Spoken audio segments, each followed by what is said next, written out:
Hello everyone, welcome back to my channel. ఈరోజు మన ఛానల్లో పరోటాను అయితే చేసి చూపించానండి. పరోటాకి ఏముందిలే, రెగ్యులర్గా చేసుకునేదిలే అనుకుంటున్నారా? కానీ ఈ విధంగా అంటే నేను ఈ వీడియోలో 3 రకాలుగా పరోటాలు ఎలా చేసుకోవాలో ఈ వీడియోలో చేసి చూపించాను. మీరైతే ఫుల్గా వీడియో చూసేయండి, ఎక్కడ స్కిప్ చేయకుండా. ఇక రెసిపీ అయితే స్టార్ట్ చేసుకుందాం. దీనికోసం అయితే ఒక మిక్సింగ్ బౌల్ తీసుకొని 1 కప్పు వరకు మైదా పిండిని తీసుకోండి. ఒకవేళ మైదా పిండి అన్హెల్దీ అనుకుంటే కనుక గోధుమ పిండితో చేసుకోండి.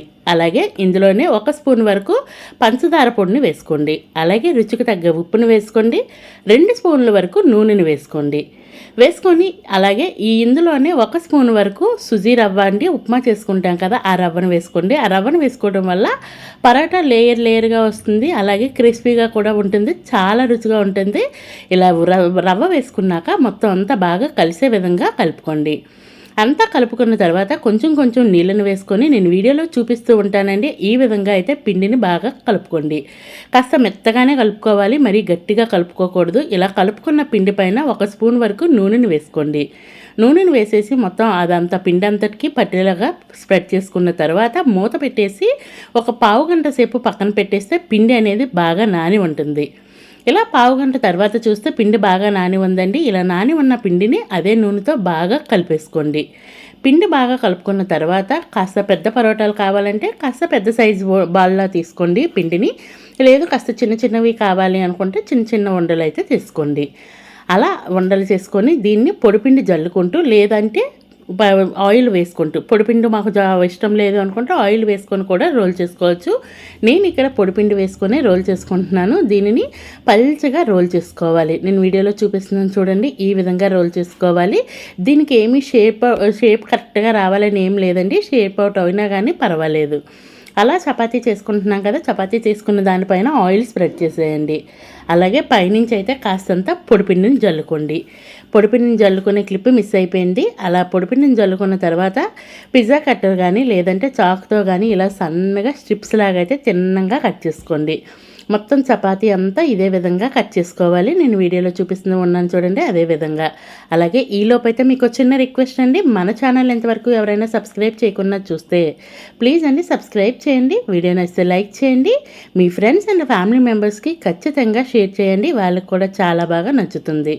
ఇలా అన్ని స్ట్రిప్స్ కట్ చేసుకున్న తర్వాత దీనిని నేను వీడియోలో చూపిస్తూ ఉన్నాను చూడండి, చాకుతో కానీ లేదంటే చేతితో కానీ ఒక చివర నుంచి అలాగా ఫోల్డ్ చేసుకుంటూ రావాలి.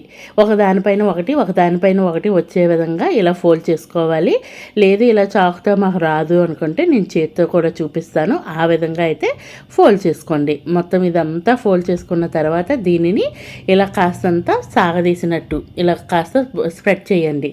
దీనిని ఒక వంతుని 2 వంతులు వచ్చే విధంగా, మైదా పిండితో చేస్తున్నాం కాబట్టి ఈజీగా ఇలా స్ప్రెడ్ చేస్తే స్ప్రెడ్ అయిపోద్ది. ఇలా స్ప్రెడ్ అయిపోయిన తర్వాత నేను వీడియోలో చూపించిన విధంగా మళ్ళీ రోల్ చేసుకోండి. చూస్తున్నారు కదండి, ఇలా కంప్లీట్గా అంతా రోల్ చేసుకొని ఈ ఎడ్జ్ ఉంది కదా, దీనిని కింద వైపు మడిచేసి ఒకసారి ప్రెస్ చేసుకోండి. దీనిని సైన్ పెట్టేయండి. నెక్స్ట్ అయితే ఇంకో విధంగా పరోటా ఎలా చేసుకోవాలో కూడా చూపిస్తాను. దానిని కూడా ఇదే సైజ్ బాల్స్లా చేసుకొని చపాతీని అయితే నేను వీడియోలో చూపించిన విధంగా చపాతీని కూడా పల్చగా రోల్ చేసుకోవాలి. ఇలా రోల్ చేసుకున్న దానిని నేను వీడియోలో చూపిస్తూ ఉన్నాను చూడండి, ఈ విధంగా ఫోల్డ్ చేసుకోండి. ఇది ఒక రకంగా ఫోల్డింగ్. ఏ రకంగా ఫోల్డ్ చేసుకున్నా మనకి పరోటా అనేది లేయర్గా రావాలి. అలా మీకు ఇంకేదైనా ఇంకొక మెథడ్ వచ్చు అంటే ఆ విధంగా కూడా చేసుకోవచ్చు. దీనిని కూడా వీడియోలో చూపించిన విధంగా ఫోల్డ్ చేసుకొని మొత్తం అంతా చుట్టుకొని ఈ ఎడ్జ్ అనేది దాన్ని కూడా కింద పెట్టేయండి. ఇది ఒక సైడ్. ఇప్పటికీ 2 రకాలు అయ్యాయి కదా. ఇక 3వ రకం పరోటా అయితే చూపిస్తున్నాను. 3వ రకం పరోటాని ఒక చపాతీని రోల్ చేసుకొని ఈ విధంగా 4 భాగాలుగా చేసుకోవాలి. ఇలా 4 భాగాలుగా చేసుకున్న దాన్ని ఒక్కొక్క దానిపైన ఒక్కొక్కటి పెట్టేయండి. ఇలా 4టిని ఒక దానిపైన ఒకటి పెట్టేసిన తర్వాత దానిని కూడా వీడియోలో చూపించిన విధంగా రోల్ చేసేసుకోండి. నేను చూపిస్తూ ఉన్నాను చూడండి, ఈ విధంగా ఎడ్జ్ వచ్చే విధంగా రోల్ చేసుకోండి. ఇలా రోల్ చేసుకొని మళ్ళీ కిందకైతే అంతా ప్రెస్ చేసేయండి. ప్రెస్ చేసేసి మొత్తం దీన్ని కూడా ఒకసారి అదుము పెట్టేయండి. ఇప్పుడు 3వది కూడా అయిపోయింది కదా. ఇలా 3 రెడీ చేసుకున్న తర్వాత ఒక దానిని తీసుకొని పొడిపిండి జల్లుకోవాల్సిన అవసరం లేదు. ఒకవేళ అవసరం అనుకుంటే పొడిపిండి జల్లుకోండి. దీనిని ఒక చపాతీ కర్ర తీసుకొని రోల్ చేసుకోండి. మరీ పల్చగా రోల్ చేసుకోకూడదు, కాస్తంత మందంగానే రోల్ చేసుకోవాలి. అలాగ మరీ గట్టిగా ప్రెస్ చేయకుండా లైట్గా ప్రెస్ చేస్తూ మనం రోల్ చేసుకుంటే మనకి పరోటా కాలిపోయిన తర్వాత లేయర్గా వస్తుంది. పొరల పరోటా అనేది మనకి రెడీ అవుతుంది. ఇలాగా నేను వీడియోలో చూపిస్తూ ఉన్నాను చూడండి. ఈ విధంగా అయితే మరి ఒక దగ్గర పలుచగా ఒక దగ్గర మందంగా కాకుండా ఈవెన్గా వచ్చే విధంగా రోల్ చేసుకోవాలి. చూస్తున్నారు కదా, ఇలా రోల్ చేసుకున్నాను. అలాగే ఈ లోపు అయితే కనుక స్టవ్ వెలిగించి ఒక పాన్ పెట్టేసుకున్నాను. పాన్ వేడైనాక వేడి పాన్ పైన మనం ముందుగా రోల్ చేసి పెట్టుకున్న పరాటాని వేసేయండి. వేసేసి వన్ సైడ్ కాస్త కలర్ వచ్చినాక రెండో వైపు తిప్పుకోండి. ఇలాగ అటు ఇటు తిప్పుతూ రెండు వైపులా మంచిగా కాలిన తర్వాత నెయ్యితో కానీ బటర్తో కానీ నూనెతో కానీ వీటిని కాల్చుకోండి. నేను ఇక్కడ నెయ్యితో పరోటా అనేది కాల్చుకుంటున్నాను. వన్ సైడ్ వేసుకున్నాక రెండో వైపు తిప్పుకొని రెండో వైపు కూడా ఒక స్పూన్ నెయ్యిని వేసేసి దానిని కూడా మళ్ళీ పరోటా అంతా స్ప్రెడ్ అయ్యేటట్టు స్ప్రెడ్ చేసుకొని రెండు వైపులా అటు ఇటు తిప్పుతూ మంచి కలర్ వచ్చేంత వరకు మీడియం ఫ్లేమ్లో కుక్ చేసుకోండి. ఇలా మీడియం ఫ్లేమ్లో కుక్ చేసుకోవడం వల్ల ఏంటంటే లేయర్స్ అనేవి బాగా విచ్చుకుంటాయండి. ఇలా రెండు వైపులా కాల్చుకున్నాక ఒక బల్ల పైన పెట్టుకొని రెండు చేతుల మధ్యలో గట్టిగా ప్రెస్ చేస్తే మనకు చేసుకున్న పరాటాని లేయర్గా అయితే వచ్చేస్తుంది. చూస్తున్నారు కదా, ఇలా గట్టిగా ప్రెస్ చేయడం వల్ల మనకి పరోటా అనేది రెడీ అయిపోతుంది.